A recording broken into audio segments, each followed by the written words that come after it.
বর্তমান পরিস্থিতি দেখেন, টঙ্গীর ইজতেমার বর্তমান পরিস্থিতি দেখেন, বিশাল মাঠ হয়েছে।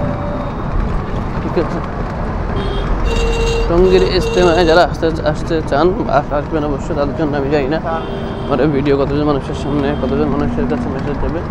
যারা আছেন তারা হয়তো অবশ্যই জানবেন। তবে মেট্রো রেল হলো সবচাইতে সহজ টঙ্গীর ইজতেমায় আসার জন্য একটা মাধ্যম হতে পারে মেট্রো রেল। ঠিক আছে, তো যারা টঙ্গীর ইজতেমায় আসবেন ফেব্রুয়ারির 2 তারিখে, সম্ভবত 2, 3, 4, 3, 4, 5 আমি আসলে সেও জানি না, ভুলে গেছি তারিখটা। তো যাই হোক, যারা আসবেন তাদের জন্য অন্যতম একটি সহজ মাধ্যম হলো টঙ্গী আসার সহজ একটি মাধ্যম হলো মেট্রো রেল। আমার অবশ্যই পরামর্শ থাকবে আপনারা মেট্রো রেলে যাতায়াত করবেন, টঙ্গীর ইজতেমায় আসবেন। ওই সময় তবে অবশ্যই ভিড় থাকবে, সেটা তো আর বলা আপনারা জানেন, সেটা বললে আপনি অবশ্যই ভিড় থাকবে। তবে আপনাকে অবশ্যই আসতে হবে, ভিড় হলে তো কিছু করার নেই। যদি আপনি অবশ্যই আসতে চান, আপনাকে অবশ্যই মেট্রো রেলে আসলে সবচাইতে সহজ হবে আমার কাছে মনে হলো।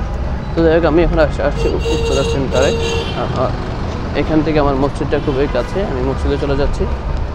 ঠিক আছে, এই যে এখান থেকে নামলাম, কিছু খাবো, কিছু দোকান আছে কিছু খাই, তারপরে মসজিদে চলে যাই। ঠিক আছে, এতটুকু পর্যন্ত।